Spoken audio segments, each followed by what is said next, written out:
Asalaamaaleykum mbokki Thiès asalaamaaleykum waa Prestige TV tey seen émission paj mi moo dellusiwaat paj mi nag su ngeen ko déggee rek moom mooy santé donc Prestige santé moo ñëwaat ginnaaw fan yi yëpp bi ñu nekkee ci biir terrain ci kaw terrain bi di liggéey nekk ci sensibilisation bi nekkoon ci terrain bi dellusiwaat nañu ci nga xamante ni mooy suñu ay plateau di leen présenter aussi ay émission ak ay rubriques yu am solo tey nag suñu première émission nag dañ ci ànd ak kenn koo xamante ni peut-être dootuñu ko présenter sax waxuma la ci Thiès mais ci Sénégal ndaxte ay liggéeyam xarañ na feeñ na ñu koy wax kan docteur Marietou professeur Marietou Thiam Coulibaly professeur Marietou Thiam Coulibaly nag moom nag mi ngi nekk benn professeur agrégé fii nga xam ne mooy UFR bu Thiès santé bu Thiès donc nekk fa maanaam jàngalekat ci biir université si fi nga xamante ni moom mooy UFR bu santé bi mais aussi mi ngi nekk aussi fi nga xam ne mooy hôpital régional aussi bu Thiès nekk fa benn gynécologue obstétricien donc loolu nag suñ ko déggee xam naa dina ñëw ci présentation mooy lépp loo xamante ni dafa nekk ci wàllu jigéen ak li nga xamante ni moo soxal jigéen diggante imbi ak imbi donc la santé de la reproduction donc moom la ñuy dalal tey si suñu émission paj mi Marietou professeur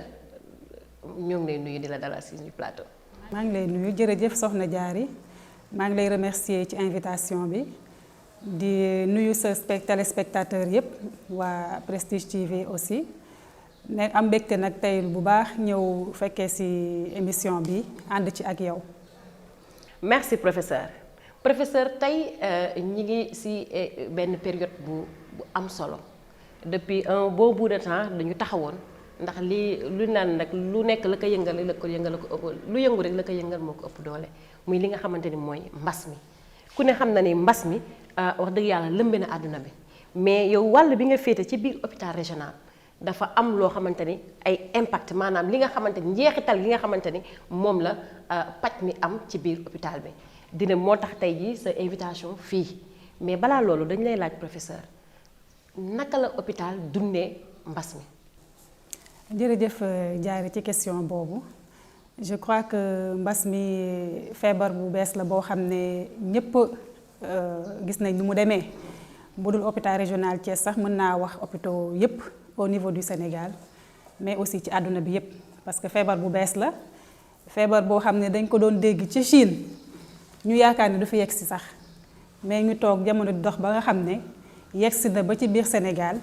yegg si na aussi ba ci Thiès. ba ci dëkkaat yi sax donc ñun au niveau de l'hôpital régional bi ñu gisee ni agsi na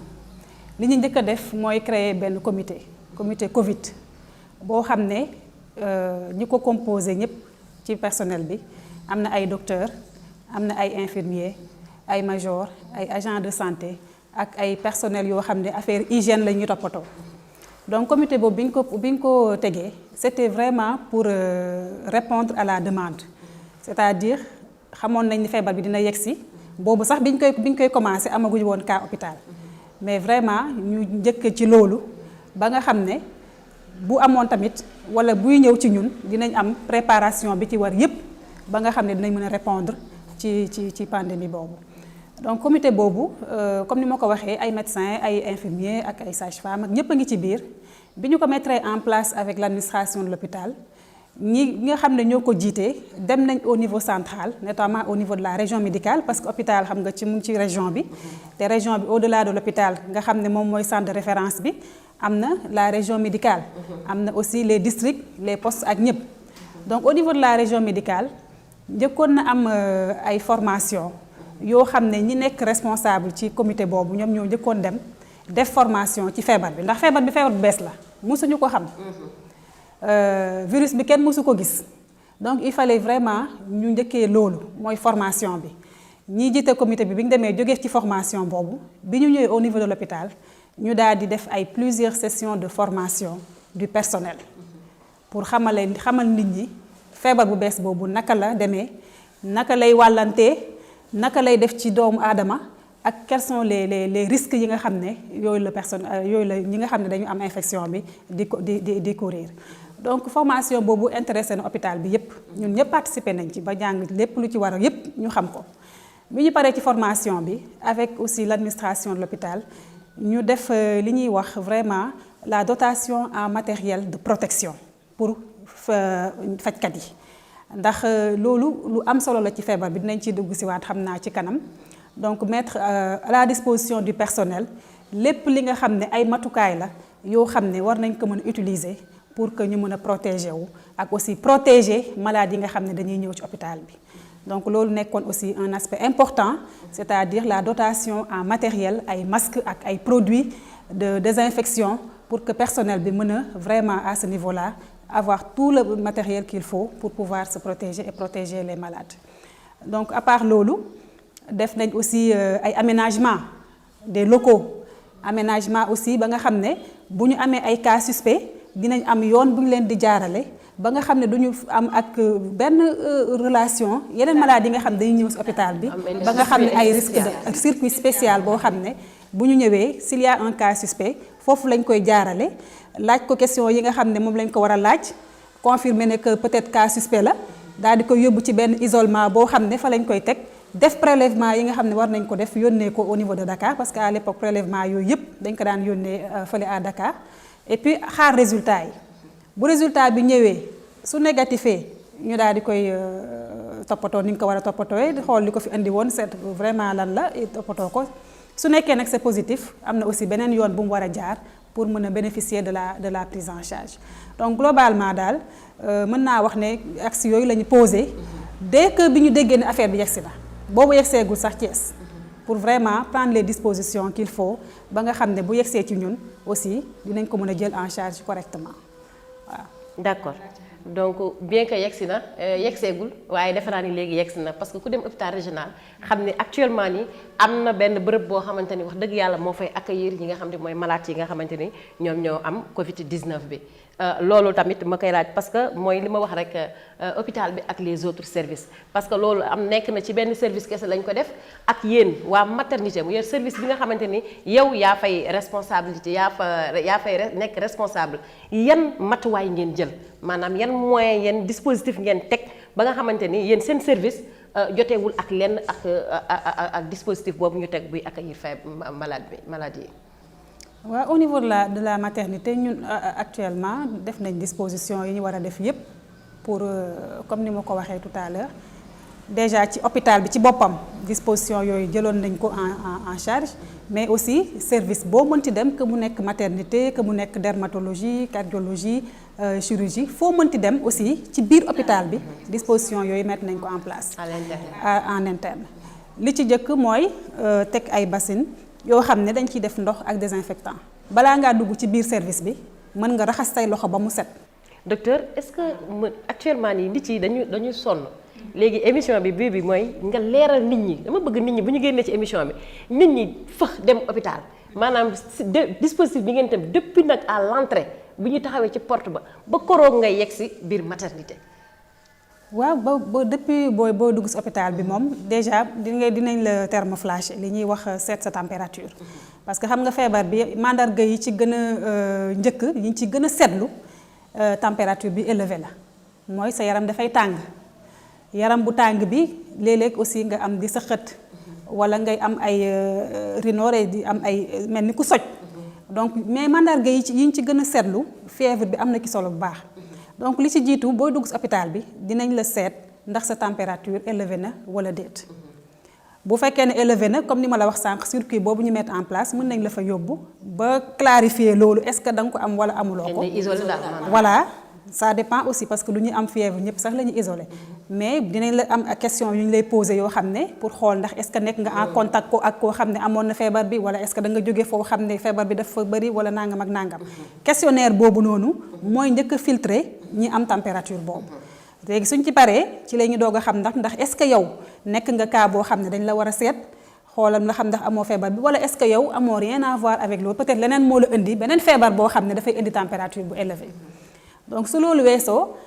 côté maternité boo ñëwee boo rombee buntu hôpital bi ba yegsi ci ñun aussi mettre nañ en place des mesures li ci jiitu maa ngi la koy wax mooy raxas say loxo ba mu set. boo yegsee ci buntu maternité bi di nga gis am na dispositif boo xam ne dina la permettre soo waree raxas say loxo nga raxas sa loxo bu baax ak antiseptique sooy dugg aussi am na accueil bu lay balaa ngay egsi sax ci biir am na accueil boo xam ne dina jël sa température ci buntu maternité bi te ba tey ñun aussi à part filtrage boobu ñuy def ci biir hôpital bi ci buntu hôpital bi bu fekkee da nga am température aussi ci biir maternité bi fekk ne mbirum jigéen moo la indi dinañ la teg yoon boo xam ne doo bokk ak benn yoon ñi nga xam ne dañuy ñëw aussi pour yeneen soins. Donc ci biir maternité bi aussi am nañ possibilité identifier nañ benn salle boo xam ne su nekkee dañuy gis ne yow sa température dafa élevée et que questionnaire bi ñu ko appliqué vraiment war nañ la seet ci côté Covid bi dinañ la mettre de côté foo xam ne dinañ la fa seet def ooy ñi nga xam ne ñoo war a def prélèvement yi defal la prélèvement yi comme il faut tout en continuant les soins yi nga xam ne peut-être moo la indi bu dee accouchement yi dinañ la ko toppatool bu dee ne leneen aussi moo la indi mbirum jigéen dinañ toppatoo côté boobu. Donc loolu moom au niveau de la maternité mettre nañ ko en place en plus de xam nga maternité moom dafay bëri malade. waaw surtout hôpital régional ndaxte ñu bëri fa lañ leen di yónnee ñu amee problème que ce soit ci région bi ak parfois même ay malades yoo xam ne dañuy jógee hors de la région. bu ñu yegsee aussi dinañ fexe ba nga xam ne distance bi ñuy toogante xam nga distanciation sociale boobu ñuy wax war nañ toog au moins entre ñaari nit mu mat au moins 1,50 m. respecter gestes barrières yi porter ay masque képp ku dugg ci maternité même bu nekkee da nga feebar wala nga ñëw accoucher ci da ngay indaale masque kooku moom vraiment dañ ci insister bu baax a baax. waaw bu ñuy toog aussi dinañ fexe ba nga xam ne toogaay bi dina nekk façon boo xam ne du ñu jege yoo trop. ñu respecter 1,50 m yooyu nga xam ne moom la ñu ministère dicté ak aussi loolu la ñu seetlu ci vraiment mesure de prévention yi. voilà docteur kon dañuy dugg ci li nga xamante ne wax dëgg yàlla moom mooy nag question bi nga xamante ne moo jaaxal askan wi sama mbokk jigéen ñi ak sama malaat yi mooy impact njeexital gi nga xamante ne Covid bi am na ko ci biir parce que patient yu bëri li ñuy seetlu mooy dematuñu hôpital consultation yi dégg naa dañoo wàññeekoo d'après ci gëstu yi ñuy def docteur lan moo indi loolu. waaw xam naa ragal rek ñu ci bëri man mii des fois damay toog malade woo ma ne ma am naa problème bi waaye damaa ragal a ñëw hôpital est-ce que mën naa la fekk feneen ma ne man de hôpital rek nga ma mën a fekk. consultation en ligne léeg-léeg su nekkee loo mën a régler ci téléphone bi ndax garaawul nga ne ko defal lii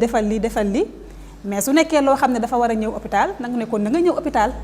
parce que nag ñëw hôpital aussi mu ngi mel ni dem marché wala dem banque wala dem feneen dugg ci oto wala nangam ak nangam amul benn risque supplémentaire bu malade di am boo ñëwee hôpital par rapport à la contamination bu nekkee loolooy wax ji comme ça ñu tudd ko sax parce que ñu bari dañuy yaakaar ne su ñëwee hôpital dañ leen di wàll feebar bi loolu amul su fekkee ne respecté nañ mesure yépp amul benn risque boo xam ne da nga koy encourir de façon supplémentaire à l'hôpital par rapport ak feneen. docteur conséquences yi parce que yéen boo seetee yéen unité bi ngeen nekk département bi ngeen nekk donc da ngeen di jël yéen jigéenu wérul yi maanaam jigéen ñi ëmb ak ñi imbi da ngeen di def planification familiale donc ñu ngi nga bëgg a wax ci CPN yi wala CPN yi donc da ngeen def vaccination mais aussi am na yeneen xeetu feebar yu mel ni ay ñi nga xam ne ñoo am ay cancer donc yéen da ngeen a nekk ci benn secteur boo xam ne dafa sensible donc est-ce que mën nga wax askan bi conséquences yi ñu am refus bi ñuy am di def seen consultation yan conséquences la mën a am ci fact kii ma la limal nii yëpp pàcc yi ma la limal. bien sûr ci li nga wax yépp mën na ci am ay conséquences. parce que mbirum jigéen dafa xaw a doy waar comme ni nga ko waxee dafa sensible xam naa ne feebar yépp sax ñoo sensible mais bu jigéen daf cee gën a sensible waxuma sax jigéen ñi nga xam ne dañoo ëmb parce que bu boobaa yow vraiment yow sa bopp da ngay limiter sa bopp mais aussi peut-être mën nga indi ay complications ci sa biir ëmb boo xam ne mën na la indil problème yow ci sa bopp indil problème aussi sa doom bi nga ëmb donc loolu seetlu nañ ko. li ñu seetlu de manière générale mooy ne fréquentation bi wàññeeku na mais xam naa ne ñun dañuy attirer surtout l'attention par rapport aux femmes ndax comme ni ñu ko waxee léegi jigéen ñi c'est très sensible ñàkk ñëw consultation nga ëmb mën na indi problème yu bari ndax consultation prénatale yooyu ci la ñuy gëstu jigéen gi yan risque lay am ci biir ëmb bi ak aussi yan problème la mën a am ci biir ëmb bi ba nga xam ne dinañ ko dabu ba nga xam ne vraiment du indi ay problème après ndax wasin des fois dafay am ay complications te li ci ëpp complication yooyu booy xool ci biir ëmb bi présenté woon na déjà donc su nekkee amul saytu bi ci war yëpp ci pendant les consultations prénatales su boobaa vraiment du ñu mën a gis problème yooyu ba mën koo traiter avant que muy indi ay complications yoo xam ne ci biir accouchement bi lay am. bon war a accoucher bañ a ñëw hôpital kooku moom du ma jàngal jigéen ñi complications yi mën a am yëpp. ndax accouchement boo ko deful feneen fudul structure de santé mën na la indil ay gàllankoor yoo xam ne des fois sax perte sa bakkan mën na cee am ak perte sa doom aussi. maanaam ngay daw Covid ba far. ngay daw Covid ba indi sa bopp problème wala indi sa doom problème. Planification familiale bi aussi bu fekkee ne da nga war a ñëw rendez-vous par exemple pour def sa renouvellement nga bañ ko def ben li ci am mooy grossesse non désirée. c'est-à-dire bëggoo woon peut-être ëmb bi léegi ëmb bi daal di ñëw ndax da ngaa raté sa visite bi nga waroon a def wala jël si woo say garab heure ba nga ko waroon a jël si donc loolu tamit mën na indi ay problème après par rapport aussi ak problème cancer yooyu nga ndax ñu hôpital régional léegi wax dëgg yàlla côté boobu ñu ngi ci bay suñu waar bu baax a baax ci problème mu cancer yi nga xam ne dafay dal jigéen ñi mu nekk cancer du sein wala mu nekk cancer du col wala nga war a def sa chimiothérapie ci cadre boobu affaire cancer yi ñëwuloo mën na indi ay problème ay sooxe ci faj bi waaw ndax yooyu yëpp dafa nekk yoo xam ne da nga ko war a def ci ay rendez-vous yoo xam ne c'est des rendez-vous vraiment à respecter à la lettre parce que noonu la faj bi tëddee waaw soo fekkee ñëwuloo wala nga toog am problème ci sa ween wala nga am problème di gis deret wala dara te xamuloo lan la nga bañ a ñëw bu gënee yàgg dafay indi problème ndax cancer yi moom noo ko gën a teel a fajee mu gën a am jeexital ci faj bi donc su fekkee ne dafa am retard ci consultation yooyu liñ ciy gis rek mooy problème de après par rapport à la prise en charge qui va être plus difficile mais aussi plus cher waaw donc yooyu yëpp daal vraiment ñoo ngi. vaccination bi nag xam nga déjà vaccination bi rek moom kooku moom kaala li tax kaala mooy parce que buy feebar bi jugisee ñi ngi naan dafa am ay vaccin yoo xamante ne dañ koy jox corps médical bi pour ñu koy vacciner ñii naan bañ leen ñii naan nangu leen ba tax na léegi ñëpp jéeg ji ñëpp maman yëpp ne seen doom yi kenn du nangu kenn wóolootul yéen waa hôpital wóolootuñ leen pour ngeen vacciner xale yi loolu aussi. loolu problème la ci feebar bi ndax y a eu des comme ni nga wax noonu ay vraiment ay informations yu demee noonu mais li ma mën a wax daal ci loolu mooy loolu yëpp amul. vaccination yañ daan def ñu ngi koy continuer di def te vaccination yooyu ci la ñuy yem Sénégal je crois que nekkul dëkk boo xam ne ku nekkul la neex rek nga ñëw dugal daal di koy def suñu gouvernants yi sax duñu ko nangu te loolu amul risque bu mu mën a vraiment indi la parents yi donc il faut que ñu indi xale yi ndax xale yi aussi vaccination bi dafa am ay temps yu ñu ko war a def soo ko deful ni nga ko war a defee mën na indi ay problème boo waree vacciner xale bi par exemple ci telle maladie nga bàyyi ba bu loolu passé bu fekkee ne maladie boobu fekk na ko foofu dina ko indil problème wala na mu doon manifester dina gën a nekk lu gën a grave donc vraiment yooyu yëpp amul li ma mën a rassurer nit ñi daal mooy ne ñun suñu liggéey nañ ko daan defee lañ koy defee dara changé wu ci amul lenn ñun loo xam ne lu ñuy def la loo xam ne àndut ak li nga xam ne moo gën ci askan bi donc vraiment loolu na nit ñi rassuré wu par rapport à ça que ce soit ici wala feneen ki Sénégal loolu mënul nekk waaw mënul nekk. kon gis ngeen ñoo ko déggandoo docteur defe naa ne astafurlah professeur li mu wax leer na ni hôpital régional bi nga xamante ni nit yi dañ koy daw jaratul ñu koy daw na nit ñi ñëw ñu faju parce que boo seetee ci conséquences yi mu ñëw ne maanaam refus bi nga xamante de ñëw def consultation rek li mu mën a indi jeexital yi mu mën a am yëpp conséquences yi mu mën a am ci dundu doomu aadama et defe naa ni aussi la gaay doon xeex rek naan di daw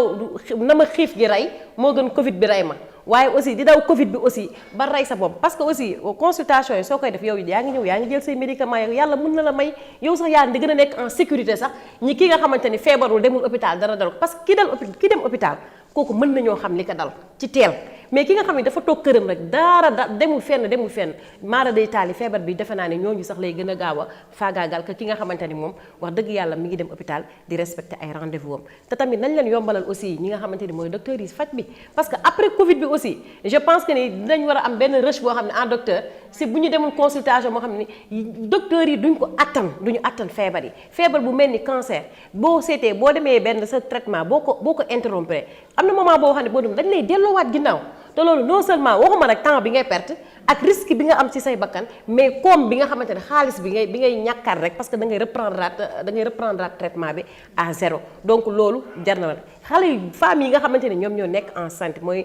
ñiy ëmb ak ñiy imbi ñooñu aussi dañoo war di dem di set parce que nan sàmm sa bakkan sàmm que ne gis nga corona bi conséquences yi mu am bari na trop loolu xaju sax ci benn émission xam naa docteur professeur dañ koy kii rek dañ koy di ko defoo ay pàcc ngay dellu si waat mais fi ma bëggoon rek actuellement ñu ñëw fi mooy li nga xamante ni aussi dafa mooy stigmatisation bi maanaam tey jii ñu bari bëgguñu dem hôpital parce que suñu demee tey jii ñu ne leen da ngeen a am feebar bi rek wala da ngeen a ni nag dañ lay daw parfois yow nga dem consultation doo Covid doo dara nga dem feneen mais boo dikkee sa waa kër boddi gi ñu lay boddi rek ci biir kër gi rek donc fekk yow amoon nga beneen feebar boo xamante ni wax dëgg yàlla waroon nañ la daw te dawuñu la est-ce que yooyu aussi tamit nekkul luy gàllankoor. c'est un grand problème ci feebar bi mooy stigmatisation bi comme ni nga ko waxee te loolu amul yoon wax dëgg yàlla feebar yàlla moo koy tegeete te kum ko teggil aussi mu teggeeku. te kenn amul vraiment coobare di dem pour feebar ci lu la neex te feebar la comme feebar yépp donc gisuma vraiment luy tax ñu ciy rus wala ñu ciy am gàcce wala ñi nga xam ne ñoo ko amoon bu ñu génnee ñu leen di daw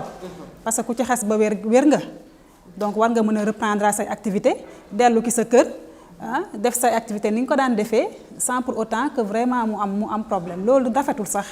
waaw te ñun par rapport à la maternité peut-être li may préciser rek ñun foofu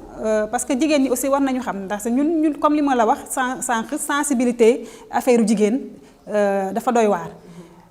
pour ce qui est de la maternité amuñu foofu ñun ay cas Covid actuellement cas Covid yi parce que après pandémie bi mu commencé bi ñu dawalee tuuti gis nañ ne cas yi mu ngi gën a bëri si stratégie ministère bi c'était de mettre en place des centres de traitement yoo xam ne day accessible aux populations que ñëpp ñu leen di bañ a jël di leen di yóbbu Dakar ndax loolu sax du yoon ndax hôpitaux yi ñu ngi fi am na ñoo xam ne mën nañ leen jël en charge fii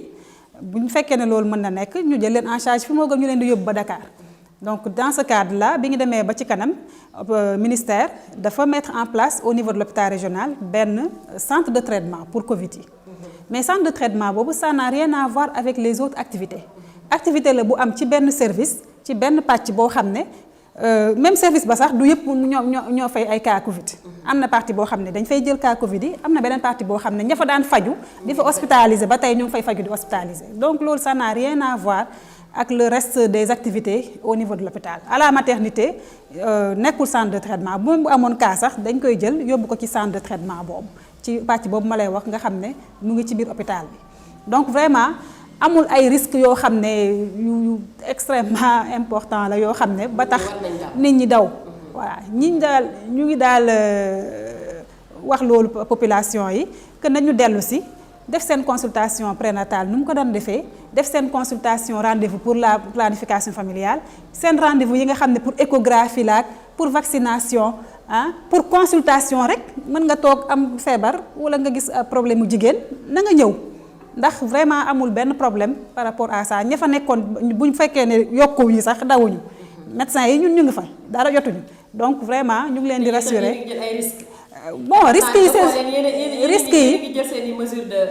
ñun dañuy jël suñu mesure de précaution comme ñoom ni ñu jëlee ñoom ay mesures de précaution ñun noonu la ñuy jëlee suñu mesure de précaution parce que actuellement ñëpp a war a jël mesure yooyu loolu du affaire mbirum hôpital kese fépp la ba ci kër yi ak gox-goxaat yi lépp fépp fu ñu dem ci gox yi rek war nañu jël mesure de protection yooyu kuy dem marché war nga ko jël kuy dem banque war nga ko jël kuy dem feneen ak feneen war nga ko jël comme kuy ñëw hôpital rek war nga ko jël ñun tamit noonu lañ fa nekkee jël suñu ay mesures de protection malade jël seen mesure de protection le risque